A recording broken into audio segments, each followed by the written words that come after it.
Hola a todos, estoy admitiendo a todos los que quieren participar. Cuando estemos todos, iniciamos.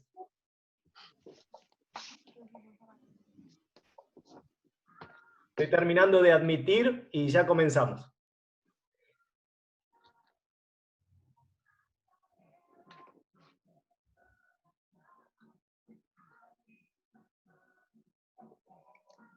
¿Quién es Emanuel? Emanuel, veo una foto, pues decís hola, hola, ¿cómo andás? Ahí se sigue sumando gente.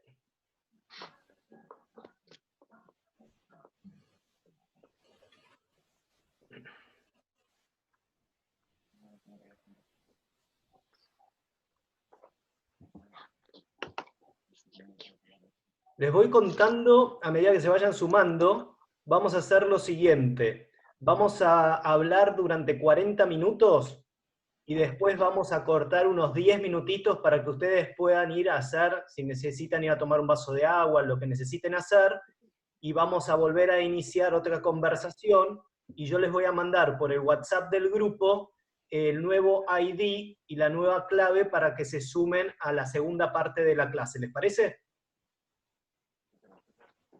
Sí. Y también los que les propongo, si ustedes quieren, los que tienen cámaras, cuando me quieran hacer alguna pregunta, levanten la mano, entonces yo dejo de hablar y les abro el micrófono para que ustedes puedan hacer la pregunta. Más allá que después, si quieren, pueden chatear también, y además de chatear, después están ya en el grupo de WhatsApp, me pueden hacer preguntas por el grupo de WhatsApp, ¿sí? Y hacemos un pequeño break entonces a los 40 minutos aproximadamente. Esperamos 2 minutos más a ver si hay más gente que se vaya sumando y ya comenzamos. Voy a configurar el audio. Los voy a silenciar ahora a todos, así que cualquier cosa me levantan la mano y yo ahí les abro el micrófono. Perfecto. Bueno, ya somos 10, así que vamos. Ahí se suma uno más.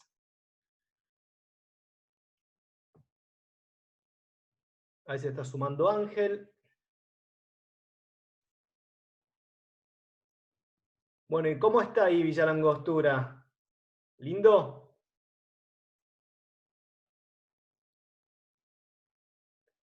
Bueno, ya somos 11, así que vamos comenzando. Vamos comenzando, así aprovechamos estos primeros 40 minutos. Bueno, este curso también está destinado a que ustedes tengan mucha información para poder también ofrecer un buen servicio en el salón del té, ya sea en un restaurante, en una casa de té, inclusive en algún comercio que venda hebras de té, o en un hotel.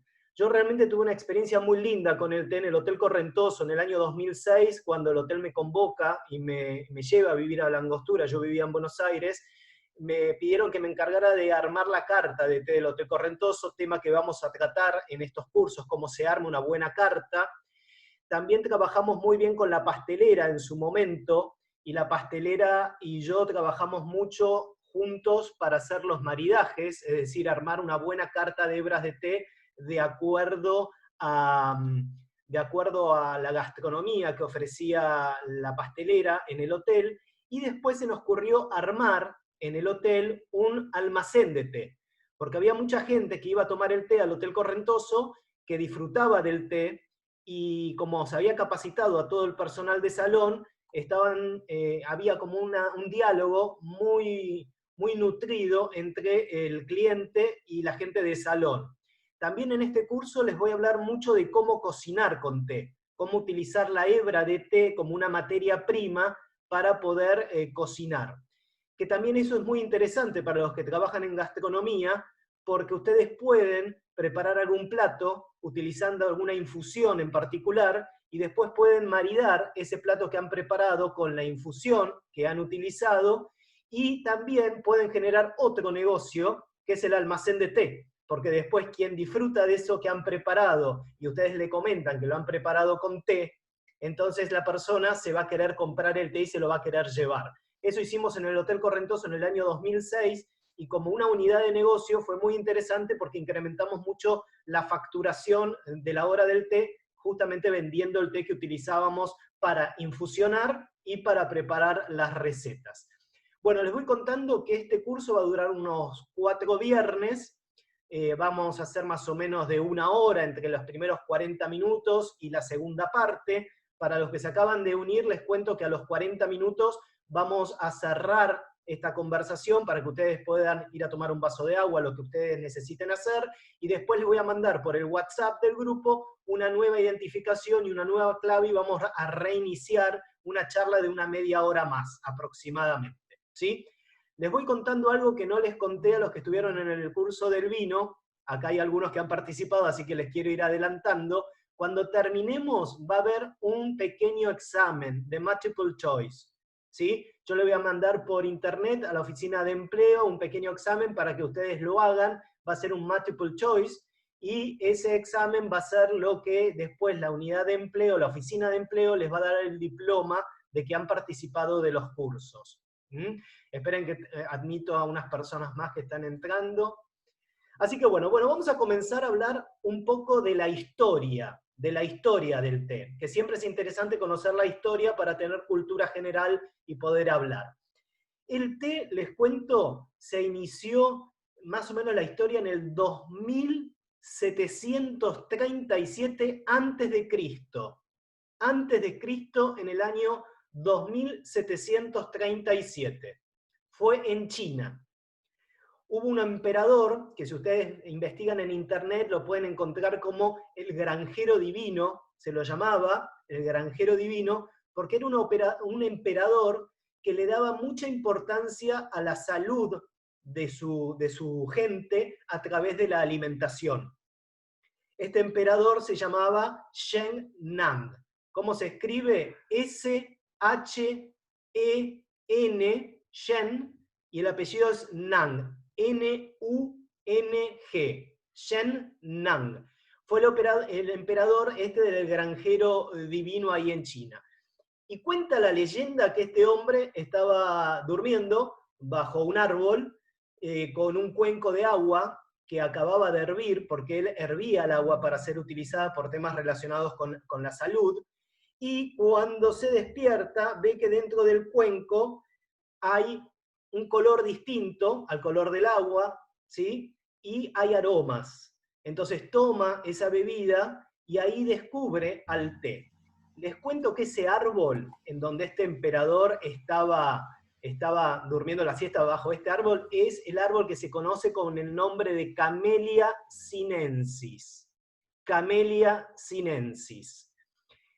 Para los que participaron del curso del vino, hay una gran diferencia entre la vid, la planta que da la uva, y la Camellia sinensis. La Camellia sinensis es un árbol, un único árbol, uno solo. ¿Y saben cuántos tés hay en el mundo aproximadamente? 3000 variedades de té. Y todas estas variedades de té, la hoja viene del mismo árbol, ¿sí? Esperen que acá me están consultando por el WhatsApp, si está todo bien, les voy a decir que sí. Ahí está.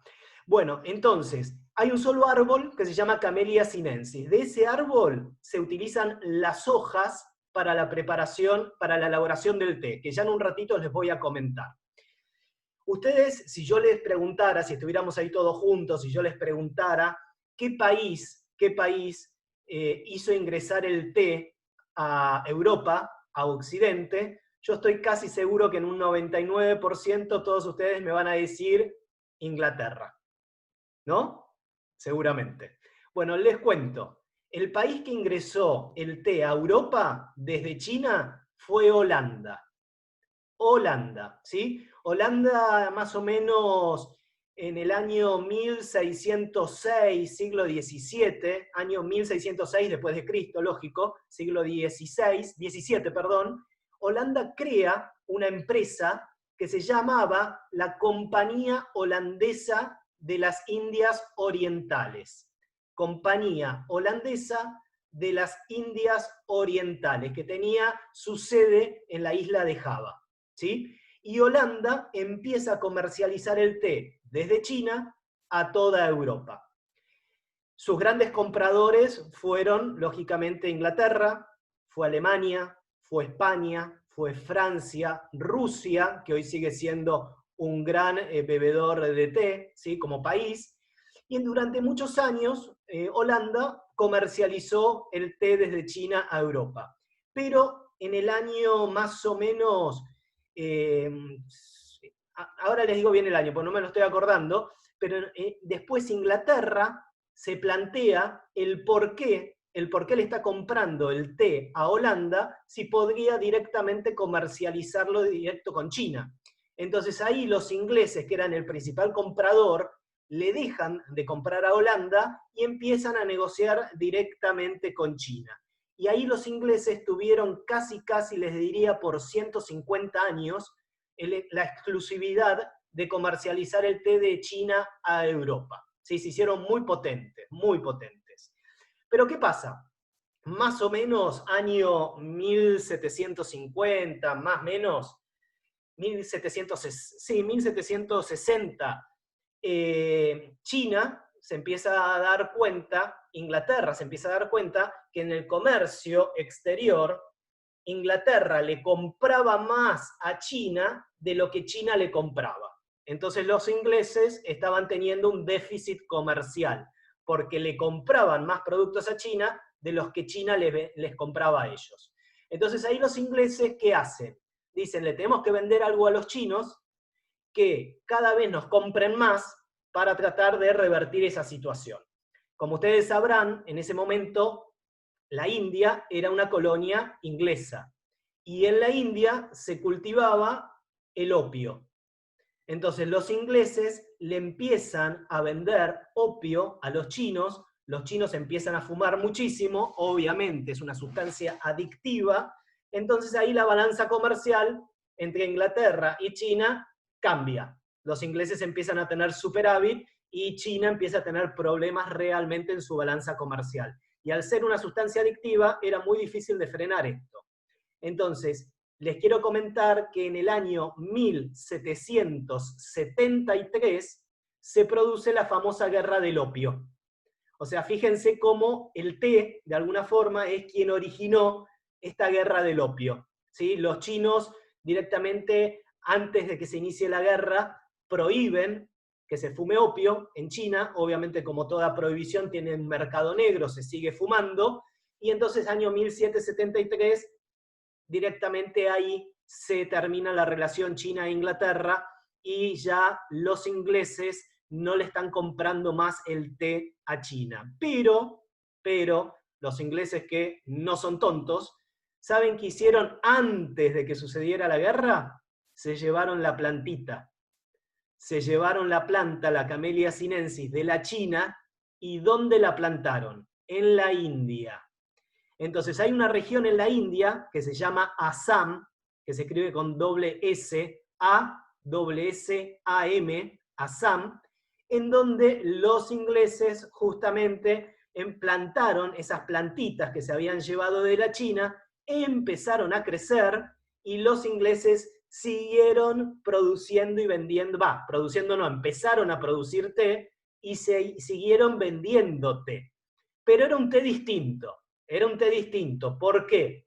Un poco lo que hablamos a la mañana en el curso de vinos. El terruño, el suelo, el clima, ¿sí? Es muy diferente el clima y el suelo en la China, en el Tíbet, que en la India, ¿sí? Entonces, bueno, ahí directamente se produce toda esta guerra, ¿sí?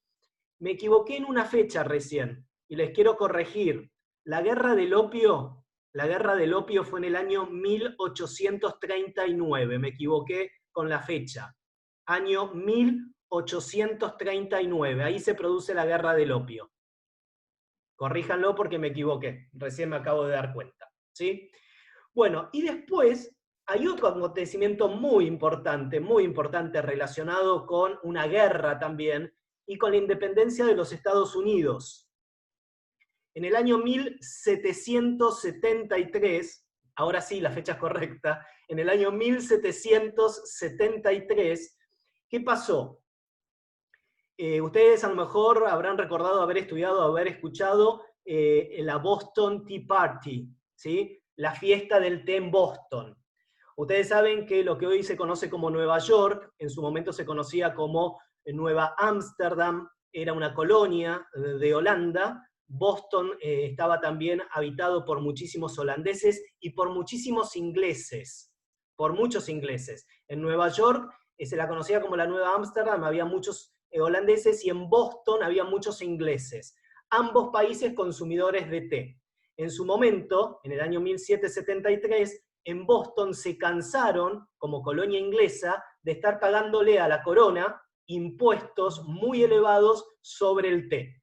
Entonces hubo un grupo de ingleses que vivían en Boston que se rebelaron y tiraron al río de Boston un cargamento muy importante que venía de té directamente de Inglaterra en ese entonces. Entonces ahí dicen los libros de historia que comenzó la independencia de los Estados Unidos, ¿sí? Entonces fíjense qué importante el té. Participó como, digamos, inicio de lo que fue la guerra del opio entre Inglaterra y China, y también de alguna forma inició la independencia de los Estados Unidos respecto a Inglaterra, ¿no? Así que bueno, como para que tengamos un poco de información respecto al té, ¿sí? Bueno, les voy a comentar los colores del té. No sé si habrán escuchado en algún momento que se habla de los colores del té, ¿sí? Esperen que tengo que admitir a más personas que están sumándose. Ahí está. Bueno, los colores del té. Se los voy a decir en un orden que quiero que lo anoten de esa forma, porque tiene que ver justamente con la estructura del té. Se los voy a decir de los té que son los más livianos a los té que tienen más cuerpos, que son más estructurados. Primero tenemos el té blanco. Por ahora anoten los nombres y en un ratito les voy a ir explicando cómo logramos cada té. Por un lado tenemos el té blanco, el primero. Después tenemos el té verde como segundo. Después tenemos al té rojo. Y acá claro algo, ¿eh? El té rojo no es el que en la Patagonia vamos a una casa de té y nos dicen té rojo y en realidad es una infusión de frutos rojos. Esto es té rojo, es decir, es un té que se elabora con las hojas de la plantita de esta Camellia sinensis que yo le comenté, ¿sí? Cuando nosotros tenemos, y esto lo aclaro porque en la Patagonia es muy habitual, cuando nosotros dentro de un té, entre comillas, lo decimos té rojo y lo único que hay en su composición son frutos rojos, es una infusión, ¿sí? De frutos rojos. Para que sea llamado té, dentro del paquete, en donde estén los frutos rojos, tiene que haber también hojas, hebras de la Camellia sinensis, ¿sí? Esto para que lo tengan en cuenta. Bueno, y después del té rojo, tenemos los té semifermentados, que se llaman también se los conoce como té azules. Tenemos el oolong, que se escribe con doble O, O-O-L-O-N-G, oolong, con dos O que en inglés se pronuncian las dos O como si fueran una U, ¿sí? Oolong. Y el segundo, semifermentado o azul, es el pou chong, que es P-O-U-C-H-O-N-G,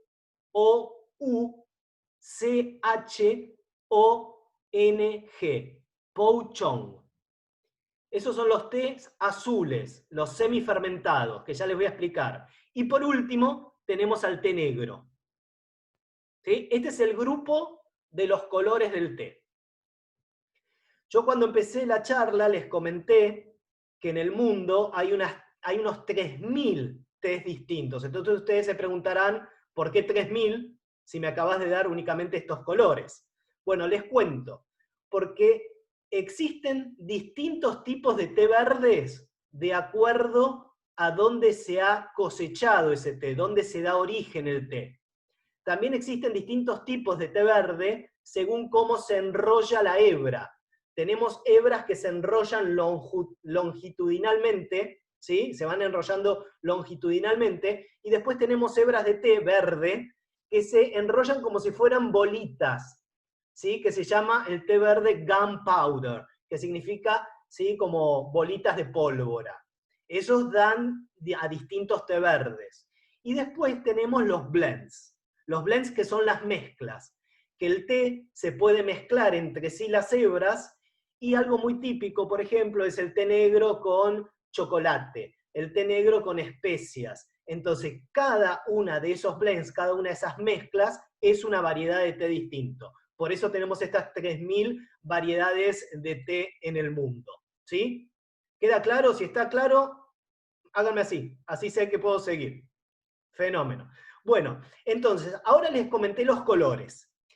Vamos a ver lo que es la producción de té en el mundo, en porcentajes, y acá seguramente se van a asombrar cuando les dé un dato en particular.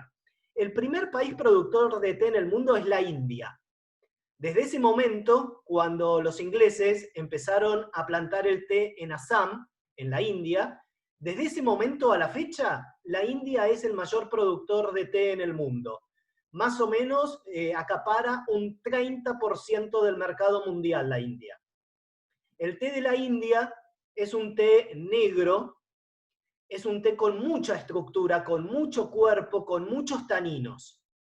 Habitualmente, si han viajado a la India o han visto alguna película en la India y han visto cómo sirven el té, habitualmente los indios preparan el té no con agua, con leche.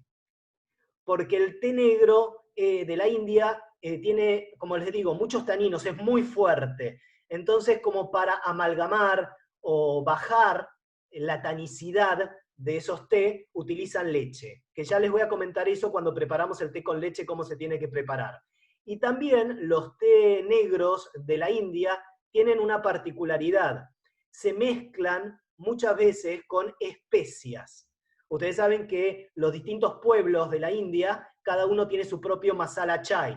Masala chai significa mezcla de especias, y cada pueblo tiene su propia mezcla de especias.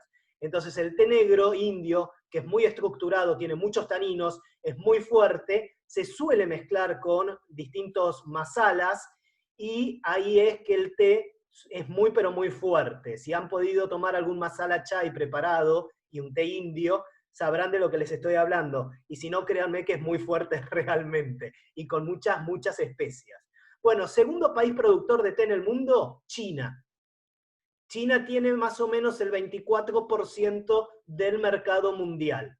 Los chinos se caracterizan particularmente por el té verde.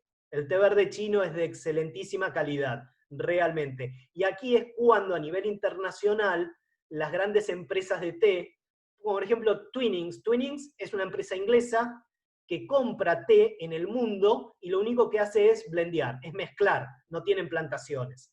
Entonces, aquí es en donde muchas empresas van atrás de los países que tienen el mejor terruño para un té en particular, y van armando sus distintos blends, sus distintas mezclas. En próximas clases vamos a hablar de esto, vamos a hablar de los países, vamos a hablar de los distintos tés. En tercer lugar tenemos a la isla de Ceilán. Ceilán se escribe con C-E-Y-L-A-N, Ceilán, ¿sí? Con Y. Ceilán tiene el 10% de la producción en el mundo. Después tenemos Kenia, también con el 10%. Y después vienen dos países que son Indonesia y Turquía, con el 5%. Los turcos toman mucho té verde, y mucho té verde con menta. Y lo toman habitualmente en vasos de trago largo de vidrio, y el té lo preparan en teteras de vidrio. Yo en la próxima clase les voy a comentar que para diferentes tés necesitamos distintas teteras en cuanto a su material, porque el material de la tetera, teniendo en cuenta de qué té estamos hablando, nos va a permitir elaborar el mejor té, o sea, la preparación del mejor té para poder disfrutarlo después en el cuenco. Y después viene Japón y Vietnam, los dos juntos, con un 3% de la producción mundial, y acá es en donde los voy a sorprender. Argentina. Argentina ocupa el 9º puesto en el mundo como productor de té. Tenemos aproximadamente, casi, estamos en un 3%, al igual que Japón y Vietnam, del mercado internacional. Les cuento que el té argentino, el que es excelente es el té negro. El té negro argentino es muy, pero muy bueno. ¿Saben por qué? Por la composición de la tierra en Misiones. Vieron que la tierra en Misiones es muy roja, que tiene que ver con la presencia de hierro. Entonces el té negro argentino es muy, pero muy bueno en cuanto a calidad, tiene mucho mineral, mucho tanino, y se vende en el mundo entero realmente como un excelente té. Lo que pasa es que el té bueno argentino, lamentablemente, no lo podemos consumir en Argentina porque casi no hay mercado. En Argentina se consume mucho té en saquitos, y el té en saquitos negro, digamos, no se utiliza el té de calidad para la fabricación del saquito. ¿Saben cuáles son nuestros principales compradores de té negro? Estados Unidos, Inglaterra y Holanda. Inglaterra utiliza mucho el té negro argentino para elaborar muchos de sus blends, y Estados Unidos, estoy silenciando a las personas que acaban de ingresar, por eso me colgué, discúlpenme.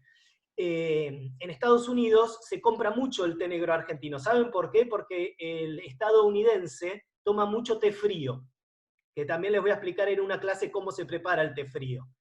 Y el té frío, cuando se prepara, si se prepara con un té negro hindú, queda muy opaco. El té negro hindú, cuando lo utilizo para preparar el té frío, el té negro, cuando lo veo ya en la jarra, queda muy opaco y con un color no muy agradable. En cambio, el té negro argentino, cuando lo utilizan los estadounidenses para preparar el té frío que ellos toman, queda muy pero muy brillante. Es un té frío muy lindo a la vista y tiene muy buenos aromas. Y realmente el té negro argentino tiene muy buenos taninos, y además en Misiones tenemos la misma planta que tienen en la India. Y acá les quiero explicar algo. Yo al principio de la charla les comenté que la planta se la conoce con el nombre de Camellia sinensis. La Camellia sinensis se da en su estado como Camellia sinensis, particularmente en la China, en Japón, en Vietnam, ¿sí? En todos esos países. Pero ya cuando los ingleses se afanaron la plantita de China y la llevaron a la India para plantar en Assam, ¿qué pasó? La planta se adaptó a esa tierra, a ese clima, y se empezó a dar de una forma distinta. Entonces a esa planta se la conoce con el nombre de Camellia assámica, porque fue originaria de Assam, de esta región de la India.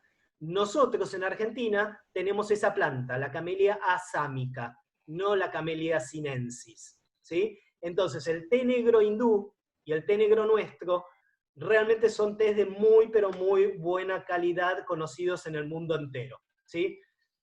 Así que bueno, eso es bueno para la Argentina realmente, pues nos conocen, más allá de por el Malbec, como les comentaba en el curso de la mañana, también en el mundo conocen al té argentino, al té negro de muy buena calidad. El té verde argentino no. El té verde argentino te diría que es muy parecido a una yerba mate. No tenemos buena calidad de producción de té verde, ¿sí? Así que siempre que hablemos de té verde, yo particularmente recomiendo mucho los té chinos. Los té chinos verdes son exquisitos realmente. Bueno, les cuento. El consumo mundial de té. El consumo mundial de té. El té verde en el mundo se consume en un 20%. Es decir, del consumo total de té en el mundo, té verde ocupa un 20%. El té negro, un 78%. Y el resto de los tés, té blanco, los tés semifermentados, el té rojo que les comenté, un 2% únicamente. Ustedes, si yo estuviese ahí con todos ustedes en un aula, yo les preguntaría, ¿por qué creen que el té negro tiene tanto consumo? Les doy la respuesta. Porque el té negro es el té que es más fácil de blendear. El té negro se puede mezclar con chocolate, por ejemplo, como les dije, el té negro se puede mezclar con especias, pero el té verde, como es mucho más delicado, hay que tener mucho cuidado con qué se mezcla. Porque si aquello que yo agrego en la mezcla tapa la estructura del té verde, estoy matando al té verde. Entonces, generalmente en el mundo, los blends se elaboran mucho más con el té negro, ¿sí? Así que por eso se consume mucho más té negro. Acá me dicen que se está escuchando mal. ¿Escuchan mal ustedes? Si escucha mal alguno, dedo para abajo, así yo sé, pero ¿está bien? Bien, entonces sigo. Entonces, el té negro, ¿saben por qué? Además, se consume mucho por la mañana. Y acá les voy a dar un dato. El té negro tiene muchos taninos. y el té negro tiene mucha teína. Podría repetir los porcentajes, los repito. El té verde se consume en el mundo un 20%, es decir, del consumo mundial, un 20% es de té verde. El té negro un 78%. Y el resto de los tés, té blanco, té rojo, tés semifermentados, que eran el oolong y el pouchong, en un 2%. ¿Sí? Entonces, volvemos al té negro. El té negro tiene muchos taninos, y el té negro tiene también mucha teína. Entonces, se consume mucho el té negro por las mañanas, no por la noche. ¿Por qué? Porque la teína es un estimulante. Entonces, el té negro se recomienda siempre por la mañana tomar una o dos tazas porque me mantiene activo hasta pasado el mediodía casi. En cambio, si yo tomo una taza de té negro por la noche, seguramente me va a costar dormir, me va a costar descansar por esa teína. La teína del té es como la cafeína del café o la mateína del mate. Pero hay una gran diferencia entre teína y cafeína. Les voy contando. Nuestro organismo consume muy rápido, asimila muy rápido la cafeína.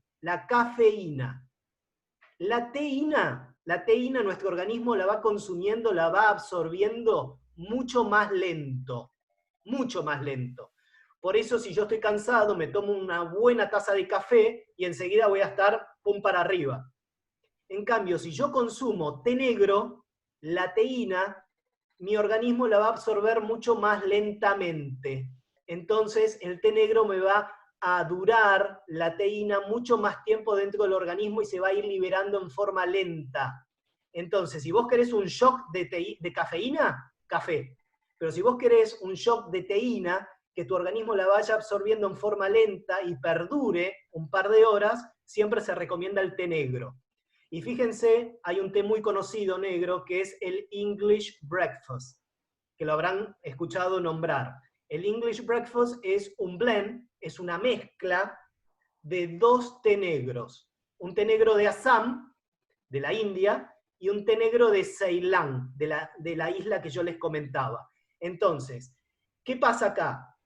English Breakfast tiene un blend de Assam y de Ceilán, y es el English Breakfast de la empresa Twinings. Pero después hay muchas otras empresas que también tienen English Breakfast, pero con otras composiciones. Una puede tener 80% de Assam y 5% y el resto de Ceilán, o distintos porcentajes. Por eso hay tantos blends en el mundo, ¿sí? Así que recuerden, siempre el té negro por la mañana se recomienda, y el té verde o el té blanco por las tardes, ¿sí? Bueno, les digo lo siguiente, vamos cerrando esta charla, en 10 minutos nos volvemos a conectar, así ustedes pueden tener ese pequeño recreo si tienen que ir a hacer algo, y en 10 minutos nos reencontramos. Si les quedó alguna duda, me pueden escribir por el chat, o también me pueden mandar un WhatsApp al grupo que se creó del té, ¿sí? ¿Les parece?